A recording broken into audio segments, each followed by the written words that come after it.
প্ৰীতিৰ সুবাসে ধুৱাই দিলেহি মোৰে উদাসী মন। পাহৰা গীতৰ সুৰে আহি পাহৰা গীতৰ সুৰে আহি জগালেহি যৌৱন কিয় বাৰু প্ৰীতিৰ সুবাসে ধুৱাই দিলেহি মোৰে উদাসী মন। পাহৰা গীতৰ সুৰে আহি জগালেহি যৌৱন অলকানন্দ। মিত্ৰসকল, আপোনালোকক আজিও জুবিনদাৰ ওপৰত এটা অতি আকৰ্ষণীয় বিষয়ৰ ওপৰত মই দুআষাৰ ক'ব বিচাৰিছোঁ। আজি দুমাহমান আগতে মই আপোনালোকক প্ৰতিশ্ৰুতি দিছিলোঁ যে জুবিনদাৰ আমাৰ অসমীয়াৰ হৃদস্পন্দন, আমাৰ অসমীয়াৰ শ্বাস প্ৰশ্বাসৰ স্পন্দন, প্ৰাণৰ স্পন্দন। জুবিনদাৰ আকস্মিক মহাপ্ৰয়াণৰ পিছত আমি যিবিলাক প্ৰকৃতিৰ অলৌকিক যিবিলাক লীলা দেখা পাইছিলোঁ, অতি সাধাৰণত কৰি সাধাৰণ মানুহজনেও দেখিছে আৰু জুবিনদাৰ নামত যিসকল পাগল তেওঁলোকেও দেখিছে। সঁচা কথা ক'ব লাগিলে অসমৰ প্ৰায় ২.৫ কোটি মানুহ কম বেছি পৰিমাণে প্ৰত্যেকে জুবিন পাগল, প্ৰত্যেকে জুবিন ভক্ত। ২-৪জন চৰকাৰী শাসক পক্ষৰ অন্ধভক্ত, অন্ধ গোলামক বাদ দি অসমৰ প্ৰায় ২.৫-৩ কোটি মানুহ জুবিন ভক্ত, জুবিন পাগল। যিবিলাক অলৌকিক প্ৰাকৃতিক ঘটনা ঘটিল, যিবিলাক ঘটনাৰ কোনো ব্যাখ্যা নাই, কাৰ্যকাৰণ সম্বন্ধ নাই আৰু কোনো বৈজ্ঞানিক তথাকথিত ব্যাখ্যা নাই, সেই ঘটনাবিলাকৰ আঁৰত কি আছে মই তাৰ অলপ আধ্যাত্মিক বিজ্ঞান,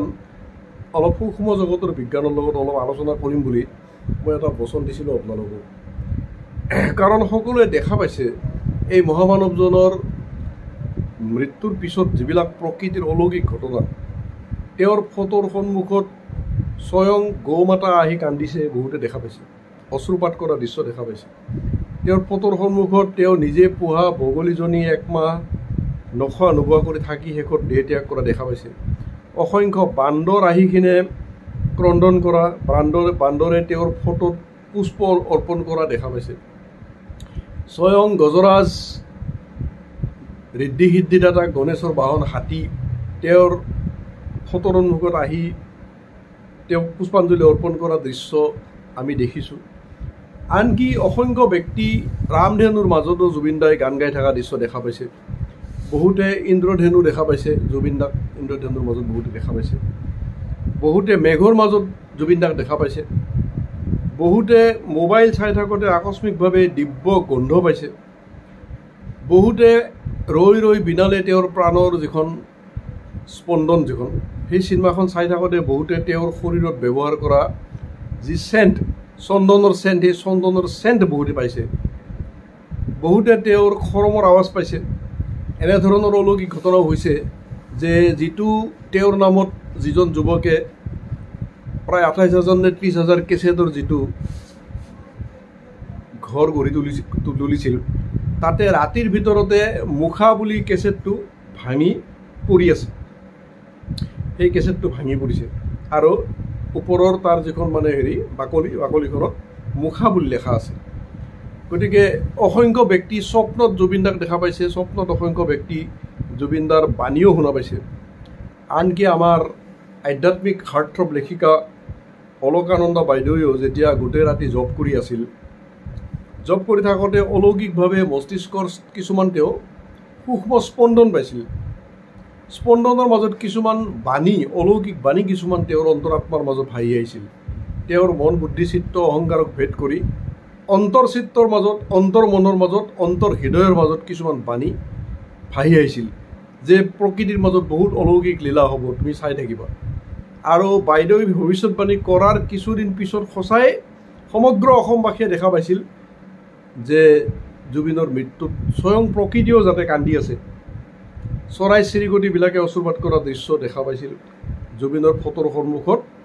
বিভিন্ন ধৰণৰ অলৌকিক দৃশ্য, স্বপ্নত, বাস্তৱত, জাগৰণত অসংখ্য অসংখ্য অসংখ্য অগণিত ব্যক্তি কিছুমান অলৌকিক ঘটনা দেখা পাইছে। আজিলৈকে ভাৰতৰ মই লক্ষ লক্ষ মহাপুৰুষৰ, অৱতাৰ পুৰুষৰ, সিদ্ধ পুৰুষৰ, সন্তৰ, মহন্তৰ, যোগসিদ্ধ পুৰুষৰ, জ্ঞানসিদ্ধ পুৰুষৰ, তন্ত্ৰসিদ্ধ পুৰুষৰ, প্ৰেমসিদ্ধ পুৰুষৰ জীৱনী ৰচনাৱলী উপদেশ অমৃত মই পাঠ কৰি আহি আছোঁ। মোৰ ঘৰতে প্ৰায় ৫-৬ লাখ টকাৰ আধ্যাত্মিক গ্ৰন্থৰ গ্ৰন্থাগাৰ আছে, বহুতে দেখাও পাইছে। কিন্তু এতিয়ালৈকে মই কোনো এনেকুৱা সন্ত, সিদ্ধ, অৱতাৰ, মহাপুৰুষৰ মই মহাসমাধিত এই অলৌকিক ঘটনাবিলাক হোৱা মই এতিয়ালৈকে কিন্তু কাকো দেখা পোৱা নাই। কিন্তু জুবিন দা কোনো সিদ্ধ পুৰুষ নাছিল, অৱতাৰ পুৰুষো নাছিল, যোগসিদ্ধ, জ্ঞানসিদ্ধ, তন্ত্ৰসিদ্ধ, প্ৰেমসিদ্ধ বা দিন ৰাতি মাল আজব কৰি থকা পুৰুষো নাছিল, বা তথাকথিত ধাৰ্মিক ব্যক্তি, তথাকথিত আধ্যাত্মিক ব্যক্তিও তেওঁ নাছিল, বা মঠ মন্দিৰ আশ্ৰম তীৰ্থস্থানত ঘূৰি ফুৰা বৈৰাগী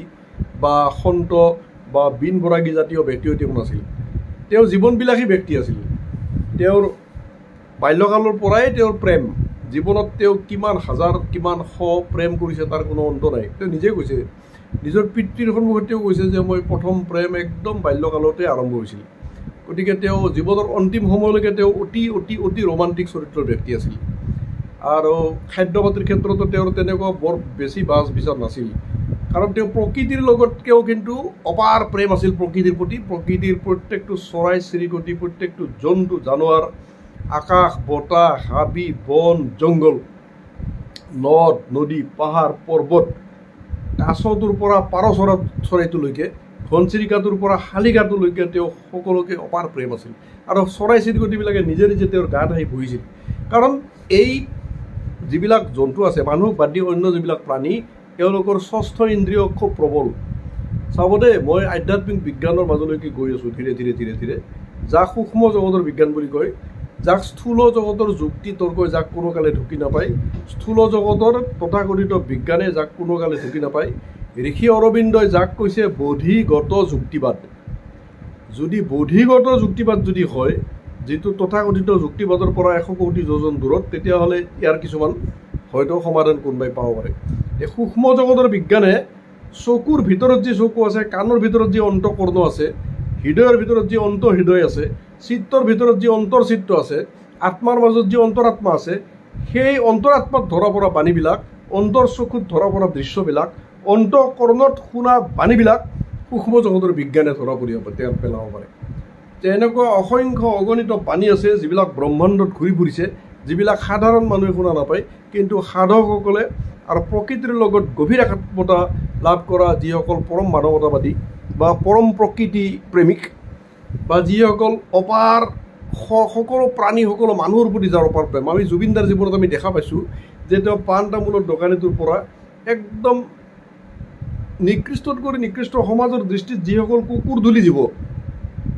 সকলো মানুহৰ প্ৰতি অপাৰ প্ৰেম আমি দেখা পাইছোঁ। তেওঁৰ কষ্ট উপাৰ্জিত ধনৰ ৯০%তকৈ বেছি তেওঁ কেৱল আৰ্ত নিপীড়িতসকলৰ, অসহায় দৰিদ্ৰ নিচলাসকলৰ সেৱাত হৃদয় উজাৰি তেওঁ বিলাই দিয়া দৃশ্য আমি দেখা পাইছোঁ। কিমান ব্যক্তি তেওঁৰ মৃত্যুৰ পিছত দিনে ৰাতি কান্দি কান্দি কান্দি কান্দি তেওঁ কৈ আছে এই কাহিনীবিলাক। কিমান আৰ্তনাদ কৰি থকা প্ৰাণীক তেওঁ চিকিৎসা কৰিছে, কিমানক তেওঁ অন্নদান, কিমানক বস্ত্ৰদান, কিমানক চিকিৎসাদান, কিমানক গ্ৰন্থ, কিমানক লেখা পঢ়াৰ খৰচৰ পৰা, কিমান মানুহে জীৱনত তেওঁক প্ৰবঞ্চনা কৰিলে, টকা পইচাৰ কাৰণে কোনো অন্ত নাই। আৰু শেষ পৰ্যন্ত তেওঁৰ চাৰিওফালে ঘেৰি থকা বন্ধু বান্ধৱৰ দ্বাৰা ভীষণভাৱে প্ৰবঞ্চিত হৈ কিনে শেষ পৰ্যন্ত তেওঁ দেহ ত্যাগ কৰিব লগা হ'ল। আৰু ৰাজনীতিৰ মুৰব্বীসকলতো আছে, তেওঁৰ বিৰুদ্ধে সদায় আছিল ৰাজনীতিৰ মুৰব্বীসকল। কাৰণ কা আন্দোলনত নেতৃত্ব লোৱাৰ পিছৰ পৰাই তেওঁ আমাৰ ৰাজনীতিৰ শাসক গোষ্ঠীৰ চকুৰ কোটা দাঁতৰ খাল হৈ পৰিছিল। পলিটিক্স নকৰিবা গানটো গোৱাৰ পিছৰ পৰাই তেওঁ হৈ গৈছিল শাসক গোষ্ঠীৰ চকুৰ কোটা দাঁতৰ খাল, আৰু সেই সময়ৰ পৰাই ব্লু প্ৰিণ্ট ৰচনা হৈছিল। গতিকে যিজন ব্যক্তি জীৱনত লক্ষ কোটি মানুহৰ সেৱা কৰি থৈ গৈছে, লক্ষ কোটি আৰ্ত নিপীড়িত অসহায় নিৰাশ্ৰয় হতভগীয়া দুৰ্ভগীয়া অভিশপ্তৰ অন্তৰাত্মাৰ আশীৰ্বাদ যিজনে লাভ কৰিছে চৰাই চিৰিকটিৰ পৰা কিমান কাছ তেওঁৰ অন্তৰংগ বন্ধুবিলাকৰ পৰা গম পাই গৈছোঁ যে যিবিলাক কাছ চোৰাংভাৱে বিক্ৰী কৰিবৰ কাৰণে লৈ গৈছিল তেওঁ ক'ৰবাত যাওঁতে যদি সেই কাছবিলাক দেখা পায় লগে লগে সেই কাছবিলাক উদ্ধাৰ কৰিছে 50-60 হাজাৰ টকা দি তাৰপিছত চিৰিয়াখানা কৰ্তৃপক্ষক দি দিছে বিভিন্ন চৰাই চিৰিকটিক তেওঁ নিজ হাতেদি শুশ্ৰূষা কৰিছে ঘৰত ৰাখিছে তেওঁৰ নিজৰ ঘৰত কিমান বান্দৰ কিমান চৰাই অন্ত নাই কিমান বগলীক তেওঁ নিজে চিকিৎসা কৰিছে অন্ত নাই মানুহে নহয় প্ৰতিজোপা গছৰ প্ৰতি তেওঁৰ অপাৰ প্ৰেম আছিল তেওঁ নিজে লাওৰ খেতিৰ পৰা বিভিন্ন ধৰণৰ খেতি কৰা দৃশ্যটো তেওঁ বহুতে দেখা পাইছে আৰু তেওঁ এজন খেতিয়ক হোৱা তেওঁৰ ইচ্ছাও আছিল তেওঁ এনেকুৱা বাণীও দি থৈ গৈছে যে অসমীয়া যুৱকসকলে নিজে খেতি কৰিব লাগে বজাৰৰ তোৰ কেমিকেল খাদ্যৰ ওপৰত নিৰ্ভৰ নকৰি আমি নিজে খেতি কৰিব লাগে নিজে খাব লাগে সকলো ক্ষেত্ৰতে আমি নিজে স্বাৱলম্বী হ'ব লাগে আৰু চৰকাৰৰ হিতাধিকাৰী আঁচনিৰ দুৰন্ত প্ৰতিবাদকাৰী প্ৰথম ব্যক্তিজনে আছিল আমাৰ অসমৰ জুবিন দা আজি আমি প্ৰতিবাদ কৰিছোঁ হিতাধিকাৰী আঁচনিৰ বলত চৰকাৰে কেনেকৈ সকলোকে বিকলাংগ বনাই ভোট বেংক সৃষ্টিৰ কাৰণে কেনেকুৱা কৰি সমগ্ৰ জাতিটোক ধ্বংস কৰিছে ধূলিচ্ছাত কৰিছে সকলোকে বিকলাংগ বনাইছে আজি আমি আলোচনা কৰিছোঁ প্ৰথম দুৰন্ত প্ৰতিবাদকাৰী ব্যক্তিজন আছিল তোৰ জুবিন দা কোভিডৰ সময়ত লকডাউনৰ সময়ত যিবিলাক মিছা প্ৰট'কল আনি মানুহক হাৰাশাস্তি কৰি অবৰ্ণনীয় কষ্ট যন্ত্ৰণা দিছিল লাখ লাখ মানুহ বিনা কাৰণত মাৰিছিল প্ৰথম প্ৰতিবাদকাৰী ব্যক্তিজন যদি আছিল কোনোবা এইটো হৈছে জুবিন দা কাৰণ জুবিন দাই এনেকুৱা কথা কৈ গৈছিল যে এনেকুৱা প্ৰট'কল আহি আছে মই হাগিলেও অনুমতি ল'ব লাগিব মুতিলেও অনুমতি ল'ব লাগিব আৰু সঁচাই মিছাই দিনে ৰাতি মুখত অক্সিজেন বিৰোধী মাস্ক এখন লৈ থাকিব লাগিব সেই সময়তে জুবিন দাই প্ৰতিবাদ কৰি থৈ গৈছে আজি মই প্ৰতিবাদ কৰাৰ কাৰণে মোক লক্ষ্য কোটি মানুহেতো দুৰন্ত পাগল বুলি কৈছিল ঘৰে বাহিৰে অসংখ্য মানুহৰ অকথ্য নিৰ্যাতনৰ মই বলি হৈছিলোঁ কিন্তু এই কথা জুবিন দাই কিমান বছৰ আগতে কৈ থৈ গৈছিল যে লকডাউনৰ নামত কিমান ভয়ানক ষড়যন্ত্ৰ কিমান ভয়ানক অত্যাচাৰ হৈছিল গতিকে সেইজন ব্যক্তি যিজন ব্যক্তি চৰাই চিৰিকটিৰ পৰা হাবি জংঘলৰ পৰা তেওঁক বাস্তৱিকতে প্ৰকৃতি কোঁৱৰ উপাধি দিছে ৰামপুৰৰ যিটো প্ৰকৃতিপ্ৰেমী যিটো অনুষ্ঠান তাতে মোৰ বন্ধু আছে কৰ্ম তালুকদাৰ আছে তেওঁলোকে প্ৰকৃতি কোঁৱৰ উপাধি তেওঁক দিছে আৰু অতি সোনকালে তেওঁলোকে গৈ কিনে গৰিমা গাৰ্গক লগ ধৰি কিনে আনুষ্ঠানিকভাৱে উপাধি দিব প্ৰকৃতিৰ প্ৰতি থকা অপাৰ প্ৰেম থকা ব্যক্তিসকলৰ ভিতৰত মই অসমত যদি কাৰোবাক দেখা পাইছোঁ মই জুবিন দাক দেখা পাইছোঁ আৰু সকলো প্ৰাণী আনকি তেওঁ বাঘ পৰ্যন্ত একবাৰ পোহাৰ কাৰণে তেওঁ পৰিকল্পনা কৰিছিল গতিকে যিজন ব্যক্তিৰ অন্তৰাত্মা বিশাল হৈছে প্ৰসাৰিত হৈছে অনাদি হৈছে অনন্ত হৈছে ভূমা হৈছে বেদান্তৰ দৃষ্টিত তেওঁৱেই প্ৰকৃত সিদ্ধ ভক্ত বেদান্তৰ দৃষ্টিত তেওঁৱেই প্ৰকৃত সিদ্ধ সন্ত সিদ্ধ জ্ঞানী সিদ্ধ বিবেকী আৰু সিদ্ধ ঋতম্বৰা প্ৰজ্ঞাসম্পন্ন ব্যক্তি তেওঁৱেই এতিয়া তেওঁ দেখাত তেওঁ কৈছে যে মোৰ জাতি নাই ধৰ্ম নাই ভগৱান নাই মই কাঞ্চনজংঘা তাৰ ফলস্বৰূপে বামপন্থীবিলাকে ঢোল কোবাইছে দিন ৰাতি যে জুবিন দাই ঈশ্বৰ নামানে জাতি নামানে ধৰ্ম নামানে লগুণ নামানে লগুণ তেওঁ এইকাৰণে ছিঙিছে কাৰণ তেওঁ গম পাইছে যে লগুণডাল লৈ থাকিলে একো লাভ নাই যদিহে 9টা গুণ আমি ধাৰণ কৰিব নোৱাৰোঁ তেনেহ'লে এই জাতিৰ অভিমান সূচক বৰ্ণৰ অভিমান সূচক তথাকথিত একচাম মানুহক জাতিৰ নামত পূজা কৰা আৰু একচাম মানুহক জাতিৰ নামত ঘৃণা কৰা দবাই ৰখা এই যিটো পৰম্পৰা তেওঁ নিজে বৰঠাকুৰ আছিল ব্ৰাহ্মণ আছিল গতিকে তেওঁ লগুণ ছিঙি দি এই জাতিবাদ ব্ৰাহ্মণ্যবাদ বৰ্ণবাদৰ যি নামত একচাম মানুহক দবাই ৰখা যিটো ষড়যন্ত্ৰ তাৰ বিৰুদ্ধে ঘোৰ প্ৰতিবাদ কৰিবৰ কাৰণে তেওঁ লগুণ ছিঙিছিল তেওঁ লগুণৰ মহিমা অস্বীকাৰ কৰা নাই তেওঁ হিন্দুত্বক অস্বীকাৰ কৰা নাই কোনোদিন কাৰণ মই নিজে দেখা পাইছোঁ শিৱৰাত্ৰি পালিছে তেওঁ কোনোবা এখন ঠাইত শিৱৰাত্ৰি পালন কৰা মই নিজে দেখিছোঁ তেওঁ ঘৰত বাস্তু পূজা কৰিছে ঘৰ যেতিয়া তেওঁ লৈছে তেতিয়া বাস্তু পূজা কৰিছে ভূমি পূজন কৰিছে তাৰো প্ৰমাণ আছে ভূমি পূজন কৰা বাস্তু পূজন কৰা প্ৰমাণো আছে শিৱৰ তাতো নিজৰ শৰীৰত ধাৰণ কৰা প্ৰমাণো আছে শিৱৰাত্ৰি পূজা কৰা প্ৰমাণো আছে তেওঁ গতিকে যিজন ব্যক্তি সকলো প্ৰাণীকে আত্মবৎ প্ৰেম কৰিব পাৰিছে সমস্ত ভূতত দেখিবেক নাৰায়ণ আতপৰে আন ধৰ্ম হবে বিড়ম্বন বুলি মহাপুৰুষ শংকৰদেৱে লক্ষ্যবাৰ কৰি থৈ গৈছে কুকুৰ চিগাল গৰ্দবৰ আত্মাৰাম জানিয়া সবাক কৰিয়া পৰিয়া কৰিবা প্ৰণাম বুলি গুৰুজনাই কৈ থৈ গৈছে গতিকে যিজন ব্যক্তি কুকুৰ চিগাল সকলোৰে প্ৰতি অপাৰ প্ৰেম যিজন ব্যক্তি সৰ্বভূতত নাৰায়ণক দেখিছে যিজন ব্যক্তিৰ ক্ষুদ্ৰ মইটো ক্ষুদ্ৰ অহংটো প্ৰসাৰিত হৈ ভূমা হৈছে অনাদি হৈছে অনন্ত হৈছে আকাশ কল্প হৈ সকলোকে আঁকোৱালি ল'ব পাৰিছে সকলোৰে মাজত মইৰ মাজত সকলোকে যোনে দৰ্শন কৰিব পাৰিছে বেদান্ত মতে তেওঁৱেই সিদ্ধ সন্ত তেওঁৱেই সিদ্ধ বেদান্তিক এই পৰম জ্ঞানী বেদান্তৰ মতে গতিকে এই স্তৰত থকা ব্যক্তিসকলে স্থূলভাৱে দেৱ দেৱীৰ পূজা কৰা একো প্ৰয়োজন নহয় স্থূলভাৱে শিৱ মূৰ্তি স্থূলভাৱে গণেশ মূৰ্তি, স্থূলভাৱে ৰাম, কৃষ্ণ, শিৱ, শক্তি, কালী, দুৰ্গা আদিৰ মূৰ্তি বনাই পূজা কৰাৰ এই শ্ৰেণী ব্যক্তিসকলে প্ৰয়োজন নহয়, বা এই শ্ৰেণী ব্যক্তিসকলে মানুহক দেখাই স্থূলভাৱে মালা জপ কৰাৰো প্ৰয়োজন নহয়, স্থূলভাৱে হোম যজ্ঞ কৰাৰো প্ৰয়োজন নহয়, এই শ্ৰেণীৰ ব্যক্তি স্থূলভাৱে ব্ৰত উপবাস কৰাৰো প্ৰয়োজন নহয়। এই শ্ৰেণী জ্ঞানী বিবেকী ব্যক্তি স্থূলভাৱে ব্ৰত উপবাস, স্থূলভাৱে তীৰ্থ দৰ্শন, মন্দিৰ দৰ্শন, বা যিখিনি স্থূল সাধাৰণ মানুহে ধাৰ্মিক বুলি ভাবিলে যিবিলাক ধাৰণা, যে হনুমান মন্দিৰ গৈছে, নাম কীৰ্তন কৰিছে, ভাগৱত পঢ়িছে, যজ্ঞ কৰিছে, ব্ৰত কৰিছে, উপবাস কৰিছে, সাত্বিক আহাৰ কৰিছে, গতিকে দিনত 4 ঘণ্টা কৰি তেওঁ জপ ধ্যান কৰে। গতিকে এই লক্ষণবিলাক সাধাৰণতে আমি ভাবোঁ যে এইবিলাক আধ্যাত্মিকতাৰ লক্ষণ হয়, এইবিলাক আধ্যাত্মিকতাৰ নিঃসন্দেহ লক্ষণ। কিন্তু যিসকলে এইবিলাক নকৰা কৰিও যাৰ আত্মা প্ৰসাৰিত হৈ আকাশ হৈছে, সৰ্বপ্ৰাণীত যোনে নিজক আৰু নিজৰ মাজত যোনে সৰ্বপ্ৰাণীত, সৰ্বভূতত যোনে নিজক আৰু নিজৰ মাজত যোনে সৰ্বভূতক, আত্মবৎ সৰ্বভূতেষু, সকলো ভূতক যোনে আত্মবৎ দেখিছে আৰু আত্মাৰ মাজত সৰ্বভূত যোনে দেখিছে, বেদান্তৰ মতে তেওঁ পৰম জ্ঞানী, পৰম বিবেকী, আৰু তেওঁ পৰম প্ৰজ্ঞাৱান পুৰুষ, তেওঁ ঋতম্বৰ মহাপ্ৰজ্ঞা সম্পন্ন পুৰুষ। আৰু জুবিন দা তেনে এজন পুৰুষ আছিল, যাৰ কাৰণে জুবিন দাৰ পক্ষে স্থূলভাৱে কোনো হোম যজ্ঞ কৰা, স্থূলভাৱে মালা জপ কৰা, স্থূলভাৱে ভাগৱত পাঠ কৰা, গীতা পাঠ কৰা, আশ্ৰম মঠ মন্দিৰ তীৰ্থত দৌৰি ফুৰা, বা স্থূলভাৱে মানুহক দেখাই নিৰামিষা আহাৰ গ্ৰহণ কৰা আদি স্থূল কৰ্মবিলাকৰ, স্থূল আধ্যাত্মিকতাৰ ক্ৰিয়াকাণ্ডবিলাকৰ তেওঁৰ প্ৰয়োজন নহৈছিল। কাৰণ তেওঁ জন্মসিদ্ধ পুৰুষ আছিল, জন্মতে তেওঁ এই ঋতম্বৰে জ্ঞান প্ৰজ্ঞা লৈ আহিছিল, আৰু দিন দিন তেওঁ সংগীতৰ মাজেৰে প্ৰকৃতিৰ লগত গভীৰ একাত্মতা লাভ কৰি তেওঁ দিনে দিনে তেওঁৰ আত্মা প্ৰসাৰিত হৈ কিনে ভূমা হৈছিল, বিশাল হৈছিল, অনুৰ অনিয়ান মহত মহিয়ান হৈছিল তেওঁৰ আত্মা। বেদান্তৰ ভাষাত অনুৰ অনিয়ান মহত মহিয়ান, অনুত কৰি অনু, মহতত কৰি মহৎ যাৰ আত্মা, স্থূলত কৰি স্থূল, সূক্ষ্মত কৰি সূক্ষ্ম, ব্যাপকত কৰি ব্যাপক, বিৰাটত কৰি বিৰাট, বিশালত কৰি বিশাল যাৰ আত্মা, তেওঁই হৈছে পৰম ভাগৱত। আমাৰ বেদান্ত মতে পৰম ভাগৱত তেওঁই। সমস্ত প্ৰাণীক দেখিবেক আত্মসম আতপৰে আন ধৰ্ম হবে বিড়ম্বন। গতিকে মহাপুৰুষ শংকৰদেৱৰ অসংখ্য এনেকুৱা বাণী আছে, মই বাণীবিলাক এতিয়া মোৰ লগে লগে মনত অহা নাই। গতিকে কি হৈছে, সাধাৰণ মানুহে জুবিন দাক যিহেতু আত্মাৰ পৰা ভাল পায়, গতিকে আত্মাৰ পৰা ভাল পোৱাৰ ফলস্বৰূপে যিটো স্পন্দন সাধাৰণ মানুহৰ লক্ষ লক্ষ কোটি কোটি মানুহৰ যিটো স্পন্দন, ভাল পোৱাৰ যিটো পৰা এটা স্পন্দন উৎপত্তি হয়। যদি মই কাৰোবাক সঁচাই ভাল পাওঁ, সঁচা ভাল পোৱাৰ পৰা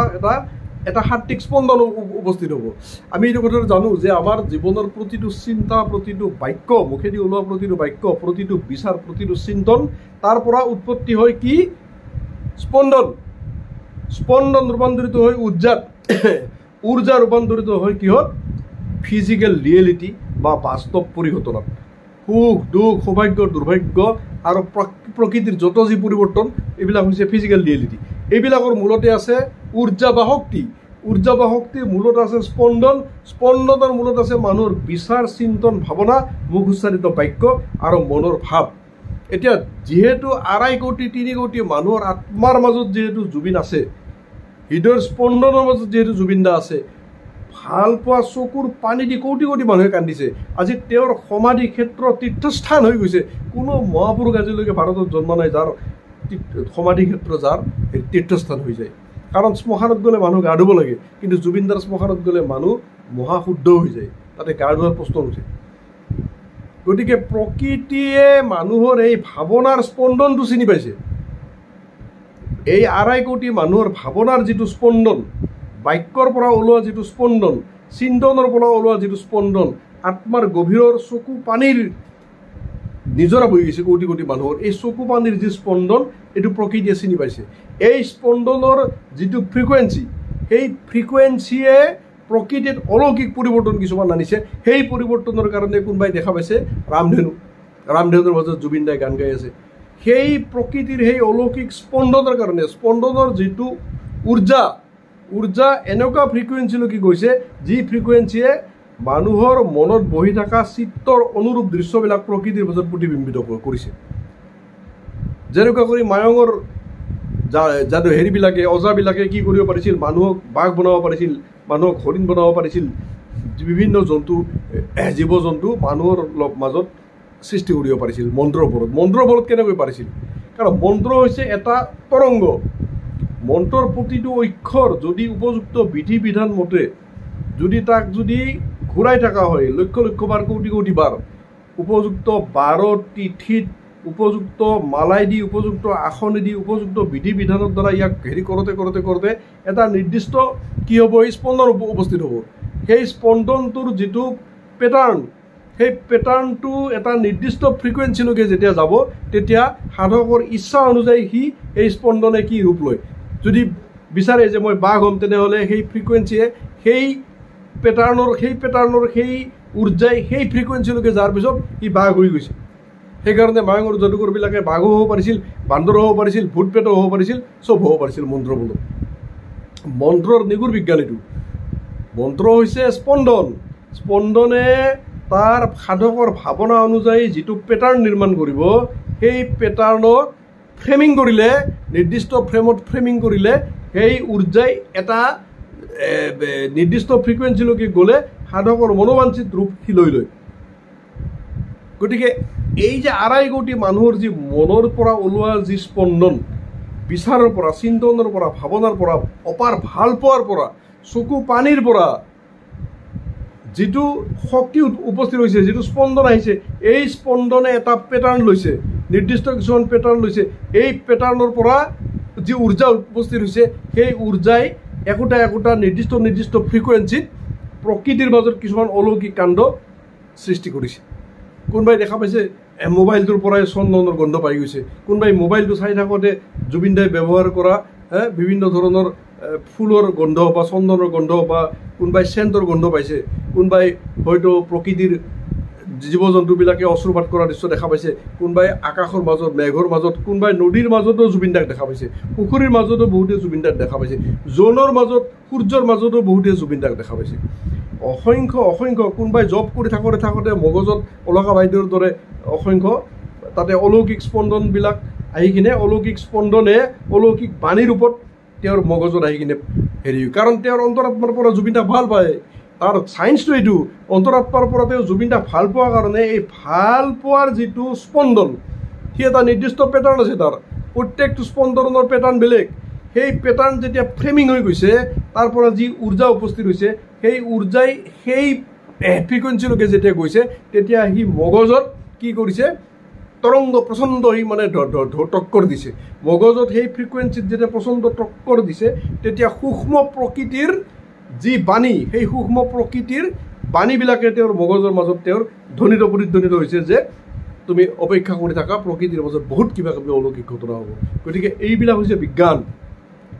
এইটো স্পন্দনৰ বিজ্ঞান মই যিমানখিনি পাৰোঁ বুজাব চেষ্টা কৰিলোঁ মায়ঙৰ ওজাৰো উদাহৰণ দিছোঁ স্পন্দনৰ পৰা উৰ্জাই সাধকৰ চিন্তন অনুযায়ী মানুহৰ চিন্তন অনুযায়ী যি পেটাৰ্ণ লয় সেই পেটাৰ্ণ অনুযায়ী সেই উৰ্জাই কি হয় ফ্ৰেমিং হৈ যায় আৰু সেই উৰ্জাৰ পৰা উৎপত্তি হয় স্পন্দনৰ পৰা উৎপত্তি হয় উৰ্জা আৰু উৰ্জা ৰূপান্তৰিত হয় নিৰ্দিষ্ট ফ্ৰিকুৱেঞ্চিৰ মাজেৰে সি ৰূপান্তৰিত হয় ফিজিকেল ৰিয়েলিটি বা বাস্তৱ পৰিঘটনাত বাস্তৱ পৰিঘটনাবিলাক সুখৰ দুখৰ সৌভাগ্যৰ দুৰ্ভাগ্যৰ হ'ব পাৰে প্ৰকৃতিত বিভিন্ন পৰিৱৰ্তন আহি যাব পাৰে এইটো হৈছে বাস্তৱ পৰিঘটনা ফিজিকেল ৰিয়েলিটি এতিয়া কোনটো বস্তু কেনেকুৱা বাস্তৱতাৰ মাজত আহিব সেইটো নিৰ্ভৰ কৰিব ফ্ৰিকুৱেঞ্চিৰ ওপৰত যিমান ফ্ৰিকুৱেঞ্চি সিমানে অলৌকিক দৃশ্যবিলাক প্ৰকৃতিৰ মাজত প্ৰতিফলিত কৰিব আৰু কেনেকুৱা ঘটনা সৃষ্টি কৰিব সেইটো নিৰ্ভৰ কৰিব উৰ্জাৰ পেটাৰ্ণৰ ওপৰত কেনেকুৱা পেটাৰ্ণ এতিয়া আমাৰ পেটাৰ্ণবিলাক কেনেকুৱা যে আমি জুবিন দাক আত্মাৰ পৰা ভাল পাওঁ তেওঁক আমি জীৱনকালতে ভগৱান বুলি মানিছিলোঁ ভগৱানৰ দিব্য বিভূতি মানিছিলোঁ ভগৱানৰ এটা ৰূপ বুলি আমি জীৱনকালতে আমি মানিছিলোঁ গতিকে আমাৰ উৰ্জাই তেনেকুৱা পেটাৰ্ণ লৈছে সেই পেটাৰ্ণৰ পৰা সি সেনেকুৱা ফ্ৰিকুৱেঞ্চিত গৈছে আৰু সেই ফ্ৰিকুৱেঞ্চিৰ পৰা সি ফিজিকেল ৰিয়েলিটিত আহিছে সেই উৰ্জা আহি কিনে প্ৰকৃতিৰ মাজত অনন্ত কোটি কি কৰিছে দৃশ্য আমাক দেখাইছে মেঘত জুবিন দা আকাশত জুবিন দা পানীত জুবিন দা হাৰ্টত কাৰো কোনোবাই বাক্যৰ ধ্বনিত প্ৰতিধ্বনিত হোৱা ইত্যাদি ইত্যাদি ইত্যাদি ইত্যাদি ইত্যাদি গতিকে প্ৰকৃতিৰ এই যে অলৌকিক ঘটনা আগতে আমি বেলেগ মহাপুৰুষৰ মাজত আমি দেখা পোৱা নাছিলোঁ আৰু মই যিমান দূৰ মন্ত্ৰ বিজ্ঞানৰ ওপৰত আজি প্ৰায় ৩০-৪০ বছৰ ধৰি গহন অধ্যয়ন কৰি আছোঁ যোগৰ ওপৰত বেদান্তৰ ওপৰত পুৰাণৰ ওপৰত ভাগৱতৰ ওপৰত গীতাৰ ওপৰত সৰ্বশাস্ত্ৰৰ ওপৰত যি গহন অধ্যয়ন কৰিছোঁ তাৰোপৰি মই যজ্ঞৰ ওপৰতো গহন অধ্যয়ন কৰি আছোঁ, আমাৰ পঞ্চগব্যৰ ওপৰত গহন অধ্যয়ন কৰি আছোঁ, জৈৱিক কৃষিৰ ওপৰত গহন অধ্যয়ন কৰি আছোঁ, যোগৰ ওপৰত গহন অধ্যয়ন কৰি আছোঁ, আয়ুৰ্বেদৰ ওপৰত গহন অধ্যয়ন কৰি আছোঁ, মন্ত্ৰ বিজ্ঞানৰ ওপৰতো গহন অধ্যয়ন কৰি আছোঁ। ভগৱানৰ নামে কেনেকুৱা কৰি অলৌকিক ঘটনা ঘটাই, নামৰ ওপৰতো, মন্ত্ৰৰ ওপৰত, সাধনাৰ ওপৰত, যোগৰ ওপৰত, তন্ত্ৰৰ ওপৰত, সকলোৰে ওপৰত গহন অধ্যয়ন কৰি আছোঁ। গতিকে যিখিনি বুজি পালোঁ